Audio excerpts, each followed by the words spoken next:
아니요. 기도합시다. 살아계신 하나님, 저희들을 세상에 내시고 영광 받으시기를 원하셔서 독생자를 죽이시고 또 그의 피값으로 우리를 사시고 또 우리를 교회로 멤버로 모이게 하시고 하나님의 말씀을 맡은 심부름하는 사람으로 삼아주심을 감사합니다. 우리에게 맡겨주신 모든 것, 내 몸뚱이, 내 가족, 또 내 주변에 있는 모든 환경들, 또 내 일터 하나님께서 허락하시고 붙여주셨사오니 잘 감당하게 해 주시옵소서. 우리의 삶으로 말씀을 드러나게 하는 그리스도의 향기로 더 편지로 살 수 있도록 지혜를 주시고 은혜를 주시고 힘을 주시고 능력을 허락해 주시옵소서. 이 시간에 저희들 말씀을 상고할 때 말씀이 생각나게 하시고 깨달아지게 하시고 그 말씀이 우리의 삶을 지탱하는 힘이 되게 도와 주시옵소서. 감사하고 예수님의 이름으로 기도하옵나이다. 아멘. 찬송 한 장 합시다.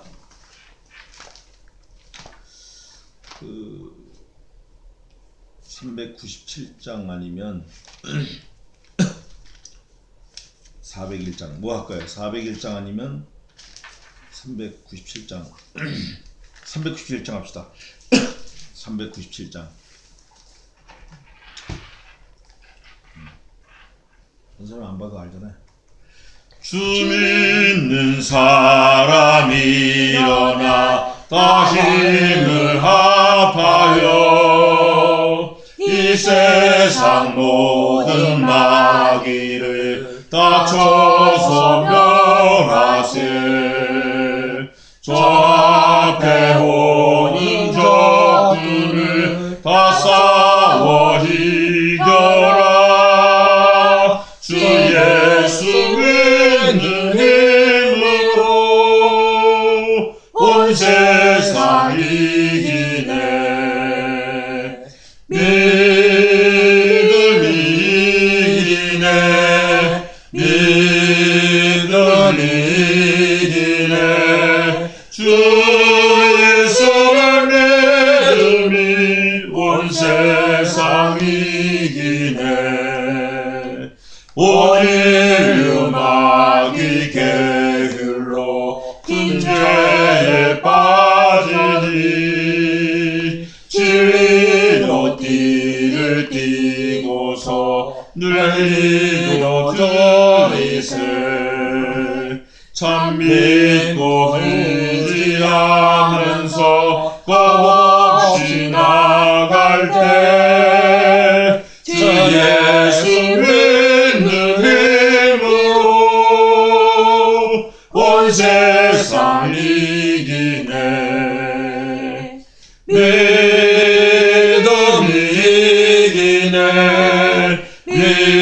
믿음이 이기네. 주 예수를 믿음이 온 세상 이기네. 끝까지 이긴 사람은 흰 옷을 입히고 또 영생 복을 주시니 참 기쁜 일세. 이 없는 세상 지나서 저 천성 가도록 주 예수 믿는 힘으로 온 세상 이기네. 믿음이 이기네. 믿음이 이기네. 주 예수를 믿음이 온 세상 이기네. 아멘. 자, 오늘은 계시록 지난주에 이어서 3장 보겠습니다. 2장 18절부터 29절까지 2장 18절부터 29절까지 우리 전부 11절이니까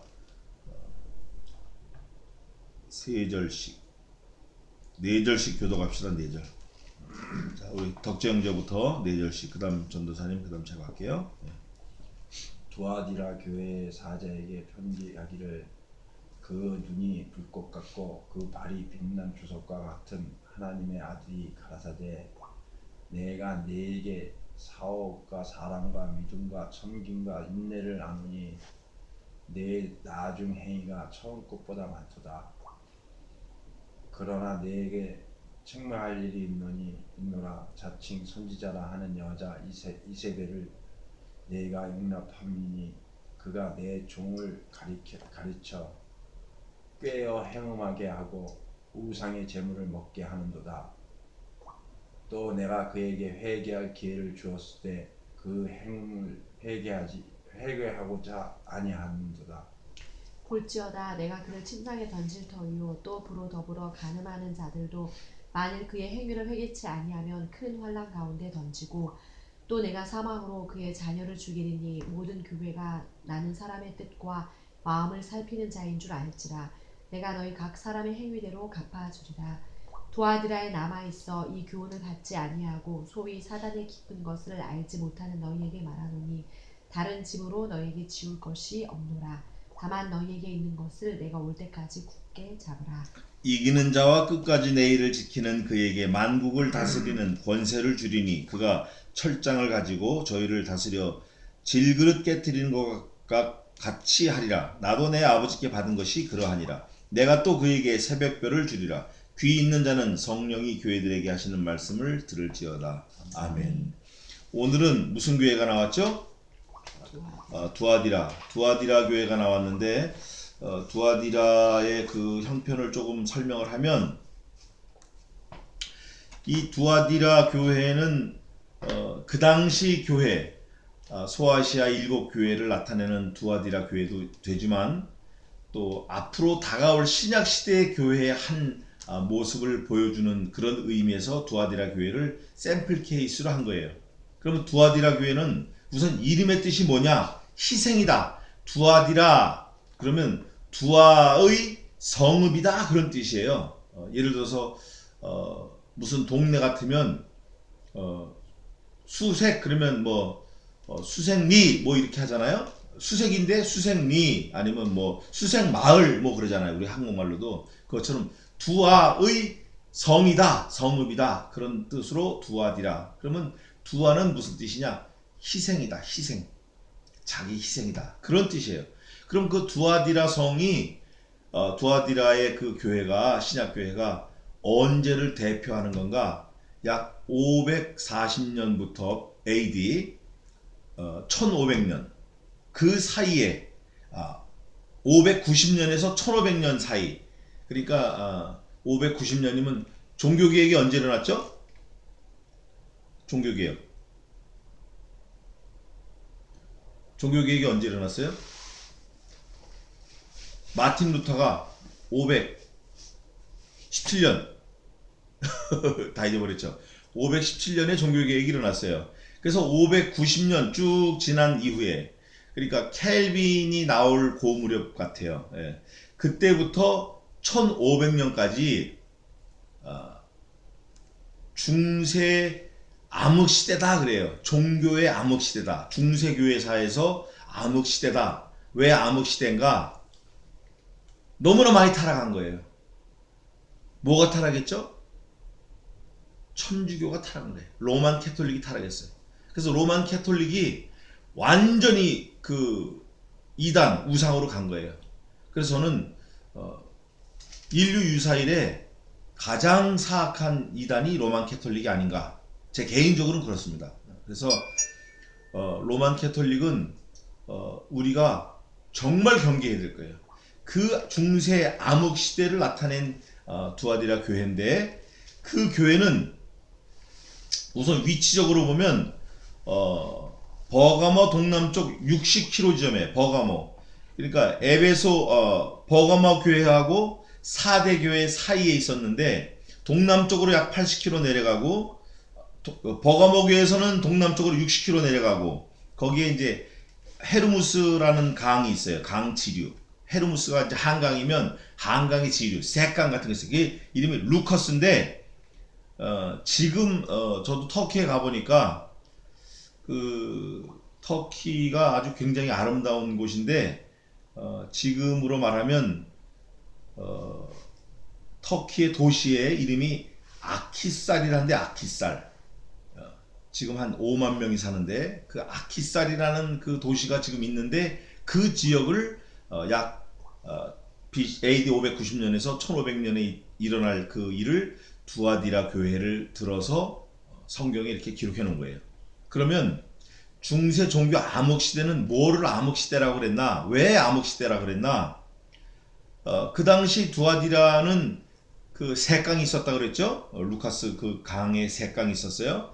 그 색강이 있으니까 삼각주 같은 게 많이 발달했어요. 그래서 풀이 많이 나는 거야. 풀. 갈대도 많고 이런 잡목도 있고 풀이 많아. 녹초지대가 많은 거예요. 그러니까 풀이 많으니까 뭘 키웠겠죠?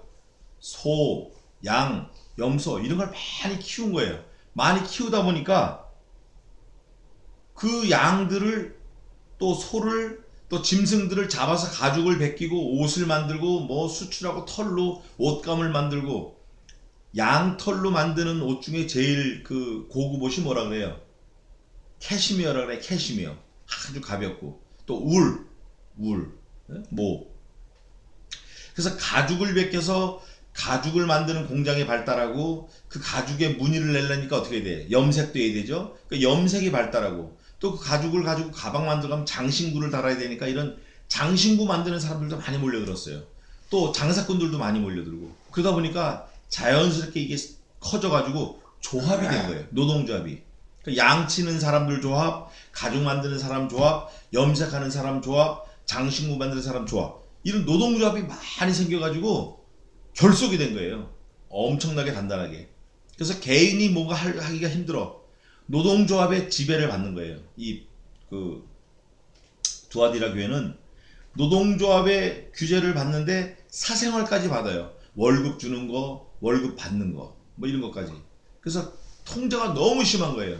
그렇기 때문에 개인 생활이 통제가 심하다 그러면 뭐를 하기 힘들죠? 무슨 생활하기 힘들어요? 종교 생활하기 힘들어. 그래서 예수 믿는 사람이 손해를 많이 보고 핍박을 많이 받는 거예요. 예를 들면 그 당시에는 조합에서 어떤 신을 섬기고 조합에서 무슨 성전을 짓고 조합에서 돈을 모아서 헌금을 하고 전부 조합에서 공동체를 하는 거예요. 그런데 우리 하나님은 유일신이에요. 근데 이 사람들은 외지에서 몰려온 사람들이 섬기는 신이 있으면 그 신도 섬기고 이 신도 섬기고 저 신도 섬기고 막 섬기는 거예요. 그러다 보니까 짬뽕이 돼가지고 하나님만 섬긴다 그러면 안 되게 돼 있어요. 그래가지고 하나님만 섬기는 사람을 넘어뜨리려고 먼저 행음하게 하는 거예요. 그 다음에 우상의 제물을 먹게 하고. 그게 이제 좀 뒤에 나오는데 그래서 여기 보니까 18절에 두아디라 교회의 사자에게 편지하기를 그 눈이 불꽃 같아요. 또 그 발이 빛난 주석과 같은 하나님의 아들이 가라사대. 이런 혼잡한 거 있을 때 불꽃 같은 눈으로 보시는 거예요. 하나님의 아들 예수님이 다 보신 거예요. 다 알고 오신 거예요. 다 알고 찾아오셔가지고 니네들이 공동체 생활한다고 사생활 통제하고 또 뭐 이렇게 공동으로 제사하고 신전에게 바치고 막 이러는 거 이거 문제가 있다. 이거 심각하다. 그런데 이 두아디라 교회는 누가 세웠냐? 사도행전에 보면 두아디라의 자주장사가 나와요. 그 이름이 누구죠? 두아디라의 자주장사 이름 리디아. 우리 작은 딸 이름이 리디아인데 그 리디아가 두아디라의 사람이에요. 두아디라에서 자주장사 이 염색을 해서 옷감을 만들어 파는 그런 사람이었어요. 돈이 아주 많은 사람이었어요. 여자지만 유력한 사람이고. 근데 이 사람이 빌립보 교회 가가지고 바울에게 전도를 받았어요. 그래서 이 유럽에서 최초의 개종자가 되어서 두아디라 교회를 세운 거예요. 그래 이 루디아가 돈이 많으니까 그 돈으로 교회를 세워서 바울을 잘 섬기고 바울이 전도하는데 사역하는데 막 물질로 힘을 쓰고 교회를 세우는데 힘을 쓰고 막 갖다 여자지만 그래서 여자 집사지만 엄청나게 일을 많이 했어요. 이 두아디라의 자주장사 루디아가 교회를 세웠는데, 이 두아디라 교회는 예수님이 불꽃 같은 눈으로 나타나시고 그 발이 빛난 주석과 같은 하나님의 아들로 나타나셨는데, 이유가 뭐냐? 행음하게 하고 우상의 제물을 먹게 한 거예요. 전체적인 내용이. 그러면 어떤 거하고 반대죠? 버가모 교회하고 달라. 버가모 교회는 우상의 제물을 먹고 행음하게 하고, 두아디라 교회는 먼저 행음하게 하고 우상의 제물을 먹고. 그래서 이세벨이 나오는 거예요. 그런데 여기 19절에 보니까 예수님께서 말씀하시는 거예요. 불꽃 같은 눈으로 다 보시고 풀무에 단련한 빛난 주석 같은 그 다리를 가지신 하나님의 아들이 가라사대 말씀하시는 거예요. 내가 내 사업과, 내 사업이라는 건 두아디라 교회 전체를 말하는 거예요. 사업과 또 사랑과 믿음과 섬김과 인내를 나누니 내 나중 행위가 처음 거보다 많도다. 아주 장점이 많은 교회예요. 장점이 몇 가지가 있어요. 사업, 사랑, 믿음, 섬김, 또 인내, 또 나중 행위가 처음 행위보다 많아. 이 사람은, 이 두아디라 교회는. 그러면 처음에는 행위가 많았다가 나중에 쫙 짜그러진 게 어느 교회죠? 처음에는 뭐가 열심히 있는 것 같이 하다가 나중에 싹 용두삼이 된 교회. 에베소 교회, 첫 번째 교회. 너 뭐 막 한다 그러더니 사랑을 잊어버렸어. 제일 중요한 거. 그거 찾아와. 이렇게 된 거예요. 근데 오늘 두아디라 교회는 처음에는 뭐 별로 없는 것 같은데 나중 행위가 엄청나게 많은 거예요. 예수님이 그걸 칭찬하시는 거예요. 성도가 그런 성도가 되면 좋아요. 처음에는 그냥 별 볼 일 없이 이렇게 있다가 나중에 교회가 크면 클수록 더 힘을 내서 힘을 쓰는 거. 그런데 이 두아디라 교회의 장점은 처음에 뭐가 많았어요? 사업. 사업을 잘한 것 같아요. 사업. 요즘에 교회에서 사업 많이 하는 교회 많아요. 근데 그거 사실은 바람직한 것 같진 않은 것 같아요. 또 사랑이 많아. 또 믿음도 많고 섬김도 많고 인내도 많고. 그런데 이게 가면 갈수록 더 많아지는 거예요. 처음 행위보다 나중 행위가. 하나님이 이걸 좋아하시는 거예요. 이걸. 처음에는 막 그냥 뭐 하늘을 뜰 것 같이 막 들썩거리다가 나중에 가면 갈수록 자꾸 아유 이거 안 돼요. 저거 못 해요. 이건 이래서 안 되고 저는 이게 아니고, 처음에는 잘 못해요. 제가 뭘 합니까? 이렇게 하다가 힘을 쓸 때는 어깨를 들이대고 다리를 걷어붙이고 막 힘을 쓰는 거예요. 교회를 위해서. 이런 걸 하나님이 칭찬하시는 거예요. 이거 예수님이 칭찬하셨어요. 두아디라 교회도. 처음 행위보다 내 나중 행위가 더 많도다. 이걸 칭찬하신 거예요. 그러나 네게 책망할 일이 있다. 책망할 일이 있어. 책망할 일. 잘한 거 많지만 책망할 게 있다 이거예요. 그 내용은 뭐냐? 자칭 선지자라 하는 여자 이세벨. 지금도 나와요. 이 이세벨이. 이거 아주 악한 건데, 여자 이세벨을 내가 용납하매니 그가 내 종들을 가르쳐 꿰어 행음하게 하고 우상의 제물을 먹게 하는도다. 먼저는 이세벨이 운동이 어떻게 나오냐면, 먼저는 뭐를 해요? 행음하게 하는 거예요. 그 다음에 우상의 제물을 먹게 하는 거예요. 이 두 가지. 이세벨은 항상 두 가지야. 하나님의 종일지라도 살살살 꼬셔. 행음으로 꼬시는 거야. 행음으로. 야, 네가 믿는 하나님이 뭐 대수냐? 여기 진짜 기가 막힌 하나님 있거든. 더 좋은 신이 있거든. 나이키, 조선 나이키, 하얀 고무신. 더 좋은 신이 있거든. 뭐 이러면서. 그건 다 가짜인데. 이러면서 꼬시는 거예요. 꼬셔가지고 행음하게 하고, 행음하게 하면 바로 뭐예요? 우상의 제물 먹게 하는 거예요. 오늘날 큰 교회 목사님들 그런 문제가 많은데, 북한에 갔다 오는 거 이런 거. 그러니까 우리가 경계해야 돼. 그래서 이세벨이 하는 일은 언제나 두 가지예요. 하나님의 종들을 가르쳐서 꿰는 거예요. 꿰어가지고 행음하게 하고 우상의 제물을 먹게 하는 거예요. 행음이라는 거는 여러 가지가 있겠지만 가장 중요한 게 하나님으로부터 멀어지는 거예요. 오늘 제가 책을 보는데 타락한 증거가 뭐냐? 타락한 증거가 칼빈이 그런 것 같아요. 말씀이 더 또렷해지지 않고 말씀이 흐리멍텅해지면 타락했다라는 거예요. 이게 아차 싶더라고. 말씀이 기억이 안 나고 그게 뭐지? 긴가민가 하면 이미 타락했다라는 거예요. 이게 예수 믿는 사람은. 근데 뭐 말씀이 도대체가 생각이 안 나고 그게 무슨 말인지 이러면 어떻게 되겠어요 이거. 그런 목사들, 그런 심부름꾼들, 이거 우리가 깨어서 경계해야 돼. 저부터. 그래서 우상의 제물을 이세벨이 먹게 했는데 그 이세벨은 열왕기 상에 나오는데 18장, 19장, 20장, 21장 그 누구죠? 엘리야 선지자하고 싸워 이세벨이.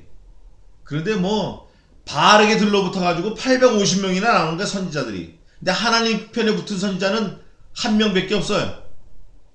엘리야. 그래 막 그냥 나무 밑에 가서 우니까 하나님께서 바르게 무릎 꿇지 않은 자 7천이 있다라고 보여주시고 이렇게 위로해 주시는 거예요. 그러나 갈멜산에서 싸울 때는 850명은 이세벨의 거짓 선지자고 하나님의 참종은 엘리야 하나밖에 없고 지금도 그런 것 같아요. 지금도 그런 것 같아요. 아주 귀해 참종이. 21절입니다. 또 내가 그에게 회개할 기회를 주었으되 그 음행을 회개하고자 아니하는도다. 거부하는 거예요. 야, 너 이거 왜 이렇게 잘못 가냐? 좀 똑바로 가라. 아슈레이 삐뚤삐뚤 하지 말고 똑바로 가라. 이게 복이다. 복 있는 사람은 시편 23편에 나와요. 아슈레이 그게 제일 먼저 나오는 거예요. 복 있는 사람. 그 똑바로 걷는 사람이 복 있는 사람이에요. 다박 엎드리는 사람. 자, 그러면 회개치 않는 거예요. 음행을. 어떤 사람이 그랬나? 사도 바울이 로마서에도 적어놨는데 2장 5절 한번 읽어보세요. 로마서 2장 5절. 로마서 2장 5절.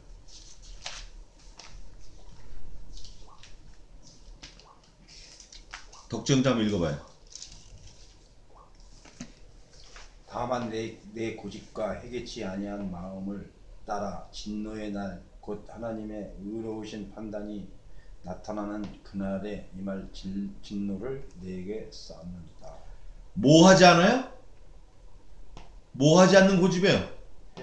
회개치 않는 고집이야. 돌아서라 그러면 돌아서야 돼. 그런데 이 한번 그 음행 또 우상의 재물 맛본 사람들은 돌이키기 힘들어요. 그 아주 아편 같은 걸 맞은 사람들은 먹어본 사람들은 돌이키기 힘들어. 하나님의 말씀을 연구한 사람이라도 한번 타락하면 돌이키기 힘들어. 그러나 회개하라는 거예요. 그럼에도 불구하고 회개할 기회를 주었다. 예수님이 회개하라. 근데 지옥 자식들은 회개하고자 아니하는 거예요. 22절 볼지어다 내가 그를 침상에 던질 터이요 회개하고자 아니하는 자는 침상에 던진다는 거예요. 자, 침상에 던진다는 말이 뭐예요? 잠을 재우는 거예요? 아니면 아픈 그 고통 속에 던진다는 거예요? 침상. 뭐 둘 다일 수 있지만 여기서는 침상 말하는 게 아파가지고 꼼짝 못하게 두려눕게 하겠다는 거예요. 뿐만 아니라 본인도 그렇게 하지만 또 그로 더불어 간음하는 자들도 그렇게 한 모든 사람들 만일 그의 행위를 뭐 하지 아니하면 회개치 아니하면 환란은 환란인데 무슨 환란이에요? 이렇게 해봐. 절 봐요. 큰 환란 이러면 안 돼요. 큰 환란. 보통 큰 환란이 아니에요. 차라리 죽으면 편한데 죽지도 않는 큰 환란. 그런 환란이에요. 큰 환란 가운데 던지고 23절 또 내가 사망으로 그의 자녀를 죽이리니 뭐 건질 게 없죠. 뭐 죽는데 모든 교회가 나는 사람의 뜻과 마음을 살피는 자인 줄 알지라 내가 너희 각 사람의 행위대로 갚아주리라. 하나님의 말씀은 살았고 운동력이 있어 좌우의 날선 어떤 검보다도 예리하여 혼과 영과 및 관절과 골수를 찔러 쪼개기까지 하며 사람의 마음의 생각과 심령을 감찰하나니 이게 하나님의 말씀이에요. 그래서 예수님의 성상을 보면 입에서 좌우에 날선 검이 나오고 그 말씀의 검으로 심판하시는 거예요. 하나님께서도 이 다음에 이 천지를 심판하실 때 이미 선포되어진 예수 그리스도로 말미암아 선포되어진 이 말씀에 의해서 심판하시는 거예요. 말씀을 딱 대가지고 너 지옥, 너 천국.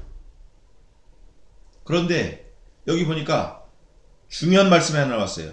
내가 너희 각 사람의 행위대로 23절 어떻게 해주신다 그래요? 갚아주신다는 거예요. I'll pay. 내가 갚겠다. 근데 행위대로 갚아주신다는 거예요. 그러니까 한국말에도 그런 말이 있죠. 콩 심은 데 콩 나고 팥 심은 데 팥 나고. 그러니까 자기가 행한 그대로 받는 거예요. 선한 일을 행한 게 있으면 받을 게 있을까요, 없을까요? 없어요. 악한 일을 행하면 그 값을 받는 거예요. 두 가지를 한번 보겠습니다. 제가 말씀드릴게요. 바울이 하나님의 교회를 세우는데 구리장색, 이 구리로 뭘 두들겨서 만들어 갖고 액세서리를 만드는 사람이 있었나 봐요. 그 사람 이름이 알렉산더인데 이 사람이 바울을 엄청나게 괴롭혔어요. 그러니까 바울이 견디다가 성경에 썼는데 뭐라고 썼냐면 구리장색 알렉산더 저가 내게 해를 많이 끼쳤음에 내가 주께서 저에게 행한 그대로 갚으시리라. 주님께서 그가 행한 그대로 갚아주시길 내가 기도한다 그 말이에요. 기도한다 그 말이에요. 또 반대로 좋은 편에서는 상급이 있는데 선지자를 대접한 사람은 무슨 상급이 있죠? 선지자의 상급. 목사를 대접한 사람은 목사의 상급.